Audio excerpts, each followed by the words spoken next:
ফরাসি প্রযুক্তির রাফাল যুদ্ধ বিমান কিনতে গেল মাসের শেষ দিকে চুক্তি স্বাক্ষরিত হয় নয়াদিল্লি প্যারিসের মাঝে। প্রায় $7,500 মিলিয়ন বিনিময়ে 26টি রাফাল যুদ্ধ বিমান কিনতে চুক্তিবদ্ধ হয় ভারত। সেই হিসাবে প্রতিটি ফাইটার জেটের দাম পড়েছে আনুমানিক $285 মিলিয়ন।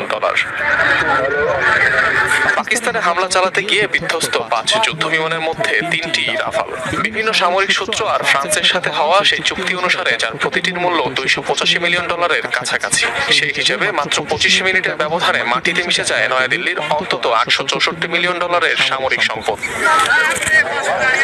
পাকিস্তানের প্রতিরক্ষা ব্যবস্থায় ধ্বংস হয় সুখোই 30 ও মিগ-29 মডেলের আরও 2টি ভারতীয় যুদ্ধ বিমান। রাশিয়ায় তৈরি সুখোই 30-র প্রতিটি ইউনিটের মূল্য পড়ে মোটামুটি $42 মিলিয়ন করে। তবে ভারতে গিয়ে নানা হালনাগাদের পর সেগুলোর গড় মূল্য দাঁড়ায় আনুমানিক $70.3 মিলিয়ন।